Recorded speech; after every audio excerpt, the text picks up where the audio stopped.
मेरा नाम समद है। मैं कक्षा 9 का छात्र हूँ। मैं नीरज कुमार विद्यालय इंटर कॉलेज में पढ़ता हूँ। हमने देखा था कि वॉशरूम में जो छोटे बच्चे होते हैं 3 से 9 वर्ष की उम्र वाले, वो सामान्य जो स्टैंडर्ड यूरिनल पोर्ट होता है उसमें आसानी से यूरिन पास नहीं कर पाते, जिससे वे वहाँ पर कर देते हैं, जिससे गंदगी भी फैलती है और यूरिनरी जैसी बीमारी भी होने की संभावना होती है। तो इससे रिलेटेड हमने एक समस्या काढ़ी थी। एक स्टैंडर्ड जो समान यूरिनल छोटे बच्चों के लिए बहुत ऊंचा होता है, जिससे उन्हें परेशानी होती है और गंदगी भी फैलती है।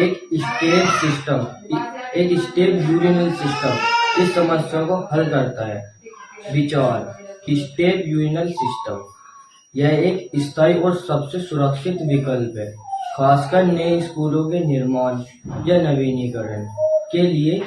इसमें छोटे बच्चे भी सहजता से टॉयलेट कर पाएंगे और स्वच्छता भी प्रदान होगी। संरचना: जो हमारे सुझाव की संरचना के आधार पर स्टेप यूरिनल सिस्टम को इस प्रकार हमने डिजाइन किया है जैसे सीढ़ी होती है, इसी कारण इसे स्टेप यूरिनल सिस्टम नाम दिया गया। इस व्यवस्था में 3 पोर्ट अलग अलग ऊंचाई पर लगाए जाएंगे। जो पहला है 3 से 5 वर्ष के बच्चों के लिए फर्श से लगभग 15 इंच की ऊंचाई पर, 6 से 9 वर्ष के बच्चों के लिए फर्श से लगभग 22 इंच की ऊंचाई पर, 10 वर्ष या उससे ऊपर वाले बच्चों के लिए फर्श से लगभग 30 इंच की ऊंचाई पर, या जो सामान्य स्टैंडर्ड यूरिनल होता है उसकी ऊंचाई पर।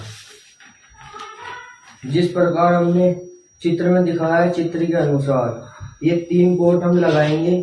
जो पहला 3 से 5 वर्ष के बच्चों के लिए, दूसरा 6 से 9 वर्ष के बच्चों के लिए, दूसरा 10 वर्ष या उससे ऊपर। ये फर्श से लगभग 15 इंच की ऊंचाई पर लगाएंगे। ये दूसरा 22 इंच की ऊंचाई पर लगाएंगे जो 6 से 9 वर्ष के बच्चे के लिए है। और ये 10 वर्ष या उससे ऊपर, ये सामान्य स्टैंडर्ड जो यूरिनल होता है उसकी दूरी पे भी लगा सकते हैं, या 30 इंच की ऊंचाई पर लगाएंगे। इसके बाद हमारा इससे निष्कर्ष निकलता है कि विभिन्न ऊंचाई के छात्रों के लिए यूरिनल स्टेप सिस्टम एक जरूरत है। इस व्यवस्था से न सिर्फ बच्चों को आत्मनिर्भरता मिलेगी, बल्कि शौचालय की स्वच्छता बनाए रखने और दुर्घटनाओं को रोकने के लिए भी मदद मिलेगी। धन्यवाद।